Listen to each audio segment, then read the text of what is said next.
Commander Elias Rohn stood in the center of the Unity Ring's central hall, a massive chamber floating between Earth space and the edge of Ctharn-controlled territory. The hall was all clean lines and soft lighting, designed for peace talks. But the air today felt sharp, electric, like the calm before a lightning strike. Opposite him, on a raised platform, stood Premier Malro of the Ctharn Empire. Over 10 feet tall, wrapped in scaled armor that shimmered like oil in water, the alien leader looked down with slitted eyes and a smile that didn't reach his jagged teeth. "Human," Malro said, his voice deep and cold. "The time for lies is over. The Dominion Council has decided. Earth is to be absorbed into the Empire. You will not resist. You cannot resist." Rohn didn't flinch. "Earth remains committed to peace." Malro laughed. Around him, his guards hissed in amusement. "Peace is offered to equals. Your species has 120 ships, half of them antiques according to our observers. You have no choice."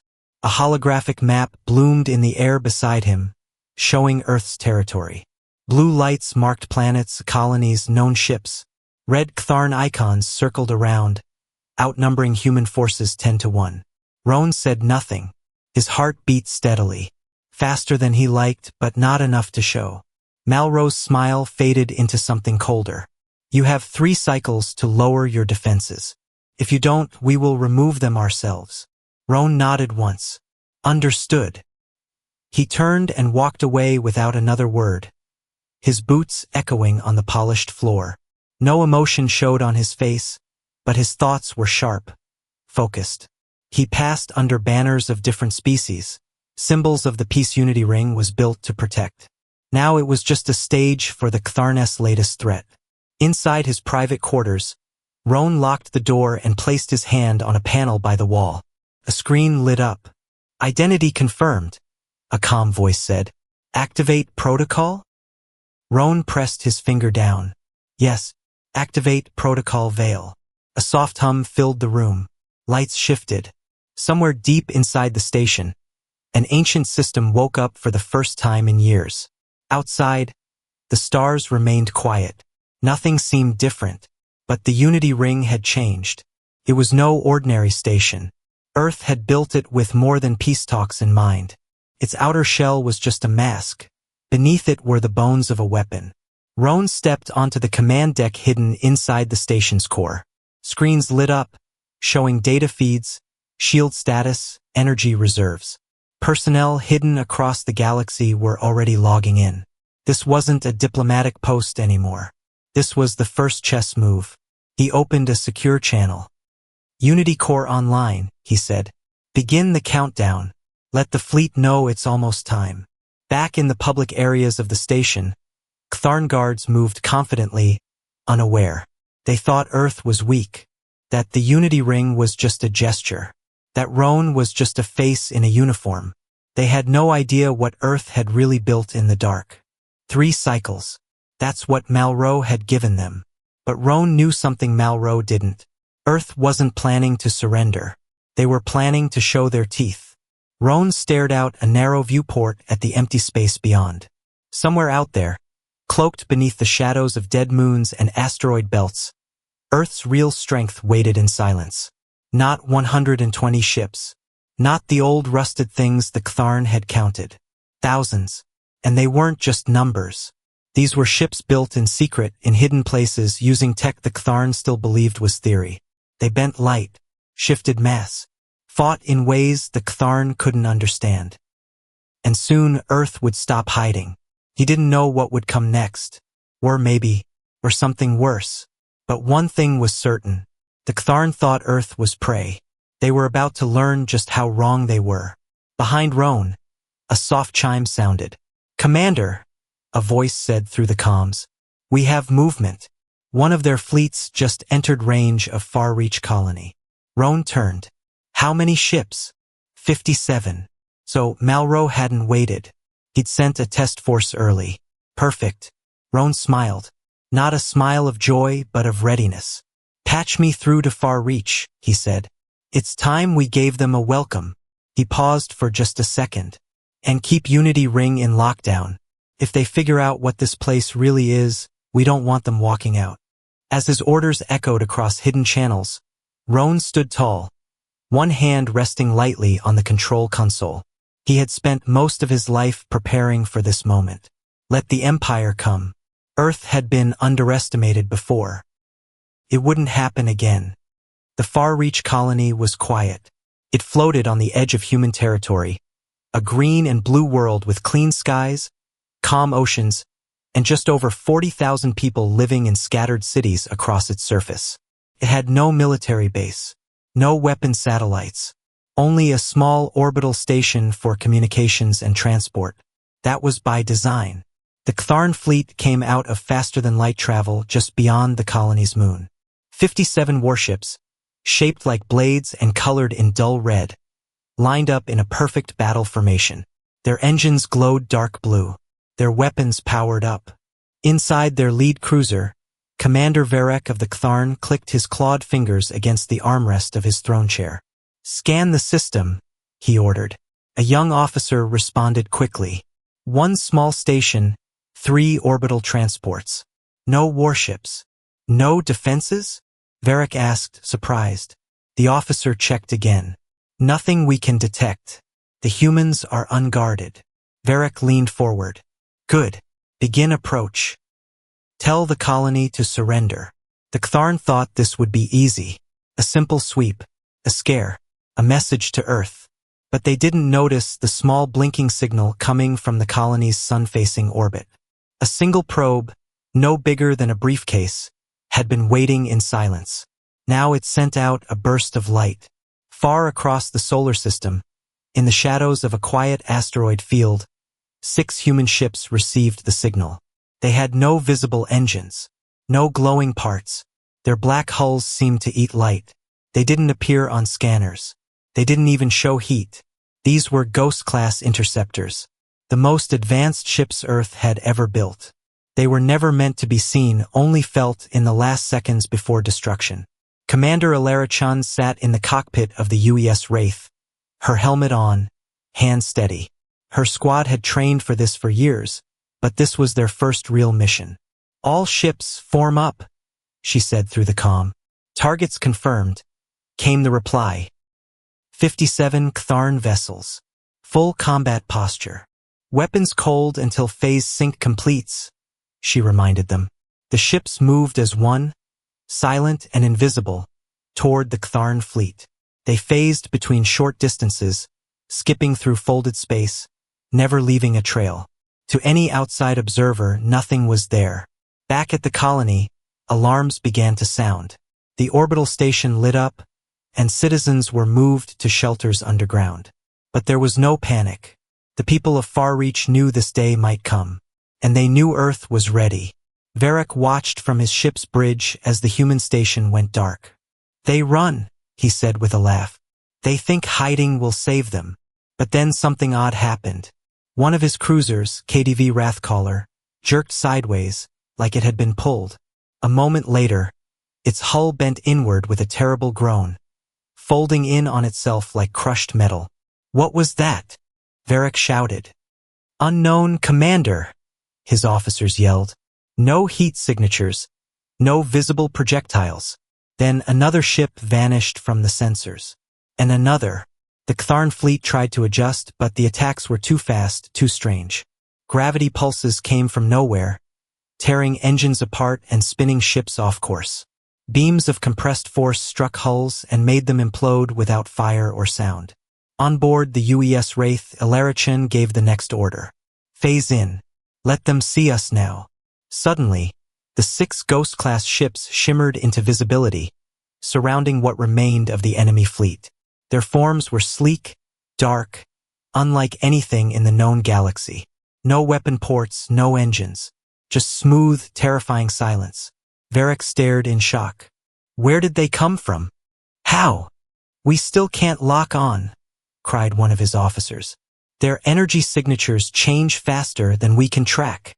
The human ships began to move again, phasing in and out, appearing above, below, behind Ktharn cruisers. Every time they fired, another enemy ship vanished into twisted wreckage. Within 5 minutes, 30 ships were gone. Then came the voice. It echoed across all Ctharn channels, calm and steady. "This is Commander Ilara Chun of Earth's Defense Command. Your presence in our space is unauthorized. Withdraw immediately or be destroyed." Varek's hands trembled. His fleet was falling apart. "Retreat," he said bitterly. "All ships retreat." Of the original 57 ships, only 21 managed to jump out of the system. The rest were destroyed or disabled, left drifting among the stars. On the U.S. Wraith, Ilara sat back in her seat, breathing out slowly. Phase cloak engaged. "Mission complete," her second-in-command said. Ilara opened a secure channel. "Send the report to Earth Command. Farreach is safe. They've seen what we can do."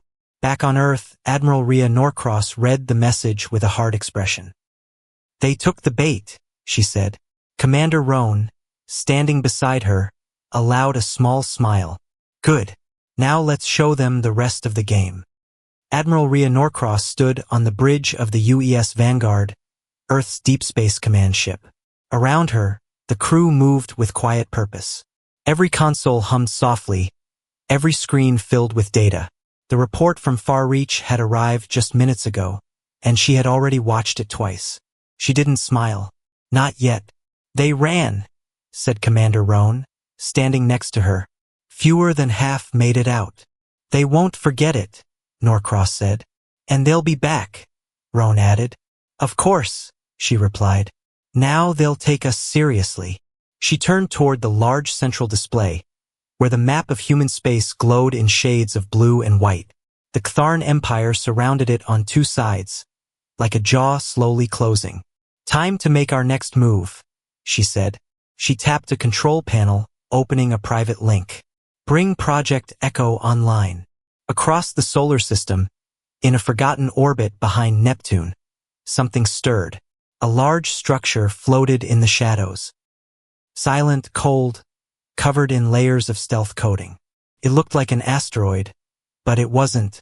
Inside were rows of dark ships, lined up like arrows in a quiver. These were the Echo-class strikers. Unlike the Ghost-class, which fought with stealth and precision, the Echo-class was built for disruption, electromagnetic pulses, signal interference, system crashes. They weren't made to destroy fleets. They were made to blind them. 10 minutes later, 12 Echo-class ships left their hidden cradle, still cloaked, heading toward the edge of Ctharn space. They didn't make a sound. They didn't leave a trail. Meanwhile, aboard the KDV Iron Spear, one of the retreating Ctharn cruisers limped through space. Commander Varek was still in shock. Half his fleet was gone. His ship had barely survived. He sat in his command chair, watching the damage reports scroll down his screen. Fire control was offline. Life support was running at half power. Communications were weak, but he didn't turn back. He had to reach home space. He had to report what he saw. Suddenly, alarms blared. "Energy spike," one of his crew shouted. "Unknown signal. It's everywhere." Lights flickered. Screens went dark. The ship groaned as power systems overloaded. "What is happening?" Varek shouted. "No idea, Commander. Our sensors are being overwritten." Then, through the static came a soft voice. "Calm. Human. This is what silence feels like." And then everything went dark. Aboard the UES Shade, the lead Echo-class ship, Lieutenant Mirajau watched her screen with careful focus. The Ctharn ship had gone completely dark. Blind, deaf, cut off from its empire. "Another confirmed," she said. "Echo 9 is already moving to the next target." They weren't destroying ships. They were planting fear. In total, 5 Ctharn vessels were hit that way in one night. Ships that limped home, unable to call for help, unsure what had even happened to them. Some believed they had been attacked by a virus. Others thought their ships had failed on their own. But one thing was clear: Earth had become something the Ctharn no longer understood. In the days that followed, whispers spread across the empire. Stories of invisible ships, weapons that didn't fire yet still killed. Colonies reported flickers of light above their moons, only for their sensors to show nothing. Premier Malraux called an emergency meeting with his high command. He stood at the head of a long war table, his tall frame tense, his claws twitching. "We underestimated them," he said. "That was our mistake." His generals shifted uncomfortably. "We expected rocks," one said. "We found blades." "Now the question is simple," Malraux said. "How many blades do they have?" One of the science advisors spoke up. "Our estimates showed Earth had no more than 120 active ships. But now we can't trust those numbers. Not after what happened at Far Reach. Not after what happened to the Iron Spear." "Then find the truth," Malraux snapped. "Send scouts. Use cloaked probes. I want to know everything." But they would not find much. Earth had prepared for this. Every colony had layers of false data, fake fleets, mirrored transmissions. Their real ships were hidden beneath frozen moons, inside gas giants, even buried in deep planetary crust. And as the Ctharn searched, Earth moved to the next stage. Admiral Norcross met again with Commander Roan in the secure strategy chamber deep within the Vanguard. "We've shaken them," she said. Roan nodded. "They're chasing shadows." Norcross looked at him seriously. "Now we hit something they'll feel. Not a ship. Not a fleet. Something that matters." Roan blinked. "Their pride." She shook her head. "Their voice." That night, Earth's most powerful AI system launched a quiet strike. Not with weapons, but with code. The Ctharn Empire's main communications relay, used to broadcast across hundreds of systems, began playing something else. A short video, human-made, clear and simple. It showed the Ghost-class ships blinking into view. It showed the solar flare at Far Reach. And then it ended with 4 words on a black screen. "We are not prey." Across the Empire, millions saw it. And nothing scared the Ctharn more than not knowing how it got there. The Ctharn High Council chamber was in chaos. Screens blinked. Advisors shouted. Messages flooded in from across the Empire. Confused, panicked, angry. The same video had appeared on every main broadcast relay, military and civilian. Even in systems that were supposed to be completely locked down. It had lasted just 20 seconds. No sound. No warning. Just that phrase. "We are not prey." Premier Malraux stood in the center of the storm, unmoving, but his mind raced. He had ruled for 30 years. Never once had an enemy reached into his own systems. Never had another species challenged Ctharn control on this level. And now the humans had done both without firing a shot. "Have we traced the signal origin?" he demanded. "No, Premier," said one of the communications techs. "It appeared in multiple systems at once. It bypassed every layer of encryption. We can't explain it." "Then find someone who can," he roared. But no one moved. No one spoke. They were starting to understand something. The humans weren't just hiding ships or playing tricks. They were operating on a level no one had expected. Not even the Ctharn. Malraux's hand curled into a fist. "Ready the fleet," he said coldly. "We strike their heart. Earth itself." The order spread fast. Within hours, over 1,000 ships, battlecruisers, dreadnoughts, and support craft began gathering near the edge of Ctharn territory. It was the biggest fleet launched in over a century. On board the UES Vanguard, Admiral Rhea Norcross watched the movements carefully. Her staff had predicted it. The Empire was angry, embarrassed, and confused. That was the perfect combination to make them reckless. "We have movement near Grid Echo 12, her tactical officer reported. "Over 900 confirmed targets. 10 more incoming." "They're going for Earth," Roan said quietly. Norcross nodded. "Good. Let them." Commander Roan raised an eyebrow. "We're not going to stop them?" She smiled, but only slightly. "No. We're going to mislead them." Back on Earth, deep underground beneath Antarctica, the real Earth command center came alive with quiet energy. Technicians tapped commands into cold consoles. Holographic maps shifted in real time. Satellites adjusted. Probes moved. A digital curtain fell over Earth. From space, the planet now looked different. Defense stations were dimmed. Power signals reduced. Fleet positions altered. It looked like Earth was vulnerable. But that was the plan. Meanwhile, far away near Saturn, Earth's true defenses were gathering. Ships from across the solar system blinked into position. Ghost-class, Echo-class, and the larger, rarely seen Nova-class dreadships. These were floating fortresses. Each one could take on an entire enemy fleet and win. They were armed with weapons most of the galaxy didn't know existed. Particle rifts, graviton hooks, quantum mines. Every design was meant to do one thing: rewrite the rules of space combat. Admiral Norcross moved her fleet quietly behind the gas giant. Saturn's thick magnetic field kept them hidden, waiting, watching. As the Ctharn Armada began to enter the solar system, confidence filled their command ships. "We see no major fleet activity," reported a Ctharn scout. "Only low-level defense satellites. Earth's military strength is concentrated near Mars and Neptune.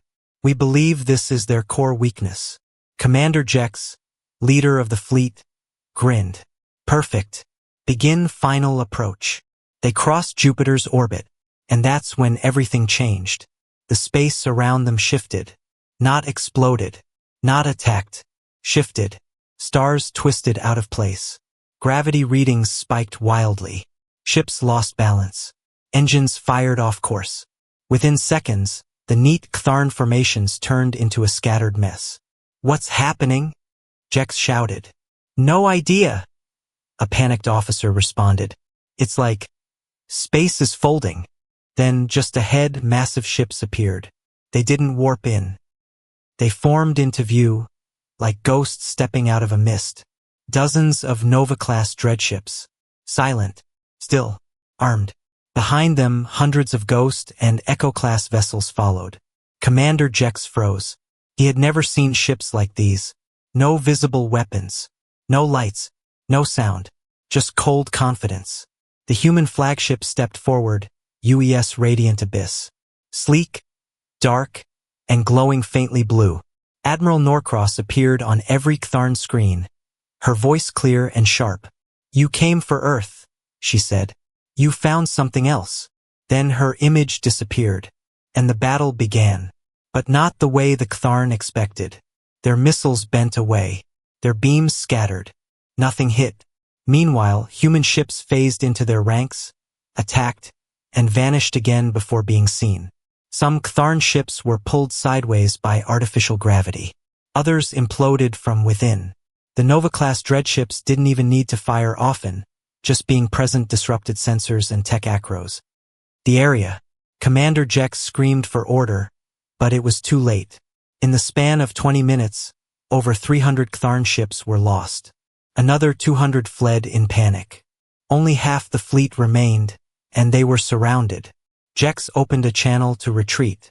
Before he could speak, another message came through, this time from Earth Command. "Your fleet is beaten. Surrender now or be erased." Jex stared at the words. No voice, no face, just text. Simple, cold, and absolutely true. He gave the order to retreat. Back on the UES Radiant Abyss, Norcross watched as the Ctharn ships scattered. "Let them run," she said quietly. "Let them talk. Let the Empire know." She turned to Roan. "They came for Earth. They found fear instead." The retreating Ctharn fleet limped back toward their territory, broken and silent. They didn't speak on open channels. They didn't send messages to command. Many of the ships had lost their long-range comms completely. Those that still functioned said nothing. What could they say? They had been outnumbered. Outclassed. Commander Jex sat on the bridge of his damaged flagship, eyes staring into nothing. He hadn't spoken in hours. He just watched the same battle recording over and over, his fleet firing everything it had and hitting nothing. Space had turned against them. It wasn't just defeat. It was humiliation. He had never seen ships move like that. Never seen space bend like that. The humans had used weapons that shouldn't exist. Technology the Ctharn still called myth. When his ship finally reached the Ctharn capital, he sent a single report to Premier Malro. "We are not prepared for what they have become." Inside the Imperial Tower, Malro read the message in silence. The light from the glowing city outside made shifting patterns on his scaled face. His advisors stood around him, waiting, nervous. One finally stepped forward. Premier, we still have numbers. We still control over 400 systems. Earth has only a handful. Malraux turned slowly. His 4 eyes locked on the speaker. Numbers mean nothing when you can't reach your enemy, he said coldly. And Earth has shown us, we can't reach them anymore. The room fell quiet. One of the science officers cleared his throat. Our research teams are studying the human recordings. Their ships use something close to phased mass displacement. We thought it was impossible. It was impossible, Malraux snapped. Until now. The science officer hesitated. We may be able to mimic it. In time. How much time? Years, the officer admitted. And we don't have the resources Earth does. They've focused everything on war tech. We haven't. Another advisor added. There's talk of unrest in the outer provinces. Colonies are afraid. Some say Earth will strike next. Malraux laughed once, short and bitter. They won't. They don't need to. And he was right. Earth didn't attack. Earth didn't send fleets into Ctharn space. They didn't threaten. They waited, letting the silence grow, letting the fear spread. Far away, on the edge of Ctharn territory, another strange event occurred. A fleet of older Ctharn vessels stopped receiving updates from the Empire. Their network shut down. Their navigation failed. Then a human transmission arrived, this time private. A short message. There is another way, and a choice. Switch off your trackers, drop weapons, and cross the border. You will not be harmed. First, they didn't believe it. But they were alone, cut off, low on supplies. Earth had already proved they didn't lie. 2 ships crossed the border. Then 5. Then 30. Each was allowed to dock at a neutral station. No one was punished. No one was killed. Whispers of this spread fast. Some Ctharn captains began to question the war. They weren't traitors. They were tired, confused, unsure. Premier Malraux saw it all happening, and he knew he had to act fast. He ordered a new fleet to be built. More dreadnoughts, more fighters, everything the Empire had. But his own commanders hesitated. Not out loud, not yet, but he could see it. They feared Earth more than they feared him. At Earth Command, Admiral Norcross reviewed the latest reports. She stood beside Commander Roan, a quiet screen glowing in front of them. Ctharn activity has dropped 70% in the last week, Roan said. Fleet movement has stopped. Civil traffic is down. Colony unrest is up. Norcross nodded. They're stalling, waiting to understand us. But every day they wait, more of them question their empire. We've turned fear into doubt, Roan said. Not enough, Norcross replied. Fear fades. Doubt can be erased. We need something stronger. She tapped the screen. Let's make it personal.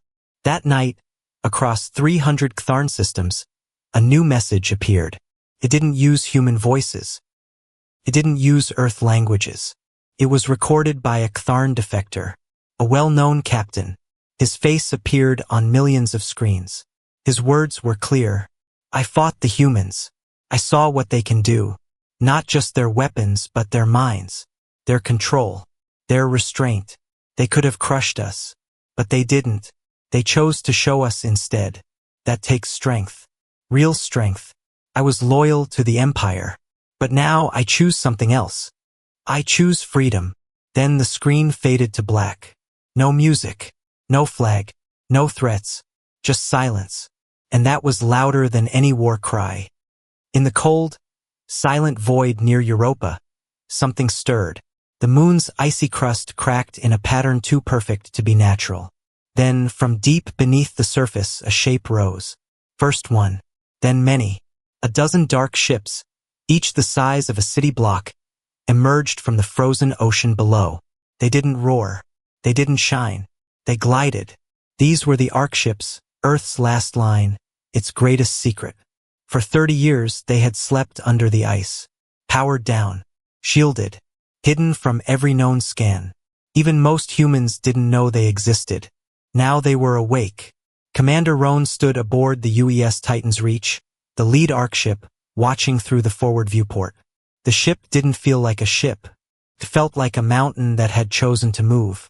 Everything about it was different. The walls didn't hum with engines. They whispered with power. Artificial gravity didn't press. It cradled. This was technology built in darkness, forged in fear, perfected in silence. Admiral Norcross's voice came through. "How do they feel?" she asked. Roan smiled slightly. "Like the gods are finally watching. Let's show them what divine looks like." Within minutes, the Ark fleet was on the move. Destination: the border of Ktharn space. Not to attack, not to invade, but to be seen. Elsewhere, inside the Dominion's Central Fleet Command, Premier Malraux was pacing.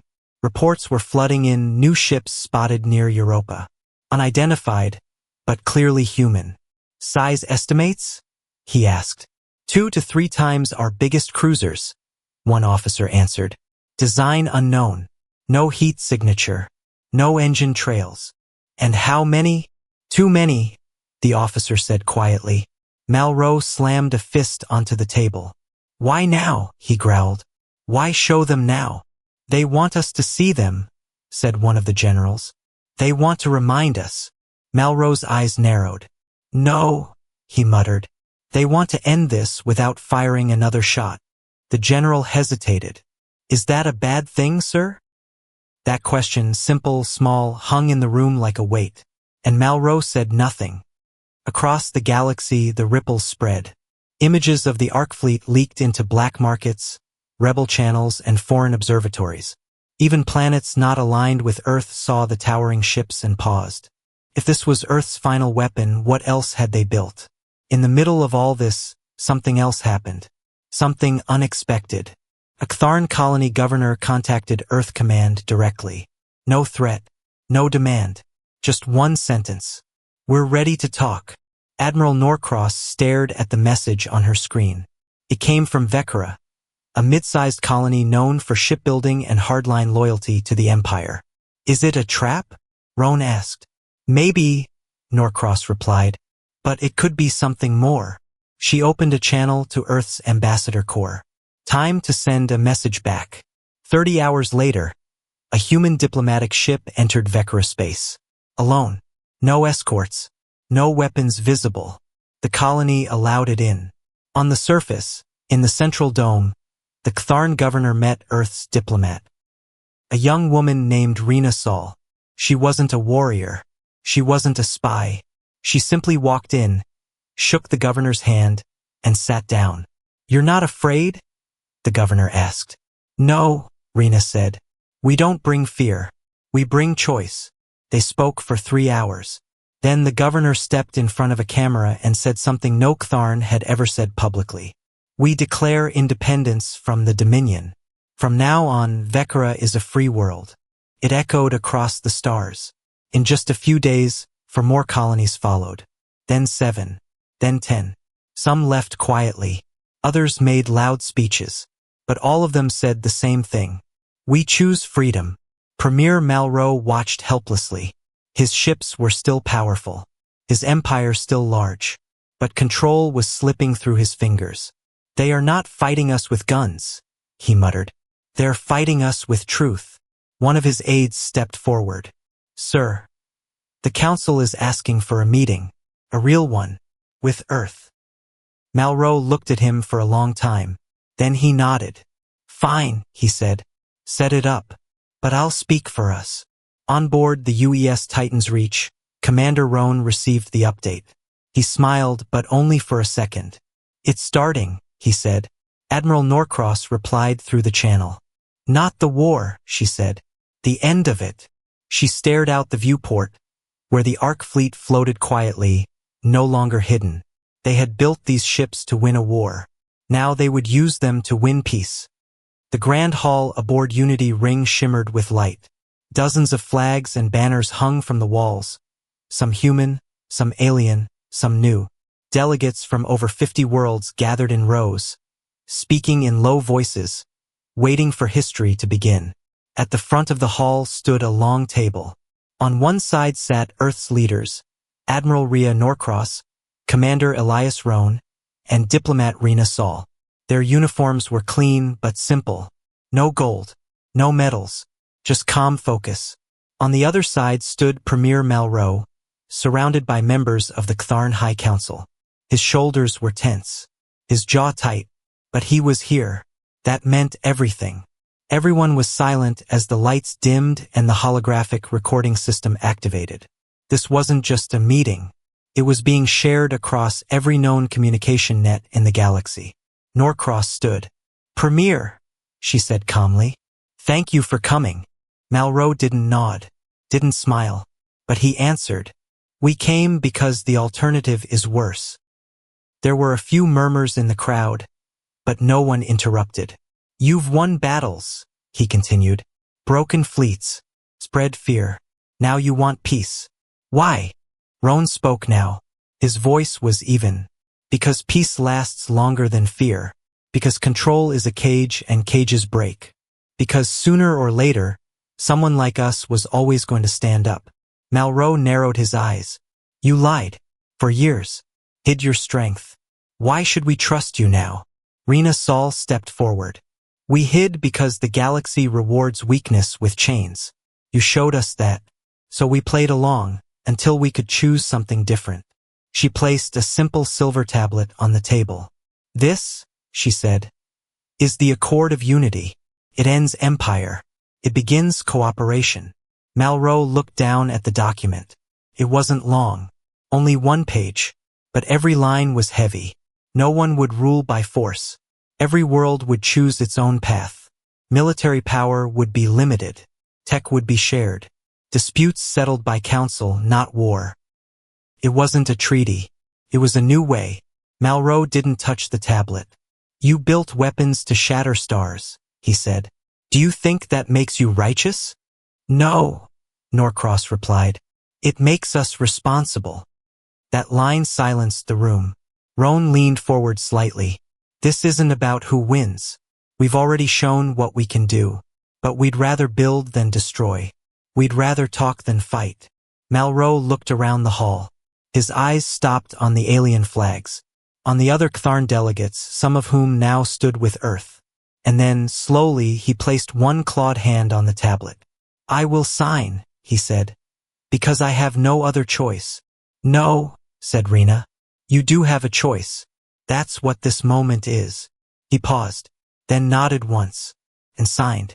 One by one, other delegates came forward, Arkshians, Realians, former Dominion colonies. Each added their name or mark. The hall filled with soft applause. Not cheering, just a shared breath. It was over. Later, Norcross stood with Roan near one of the wide viewports. Outside, ships passed, human, Ctharn, alien, all moving calmly, peacefully. "You think it'll last?" Roan asked. Norcross gave a small smile. "No, nothing ever lasts. But it might be long enough."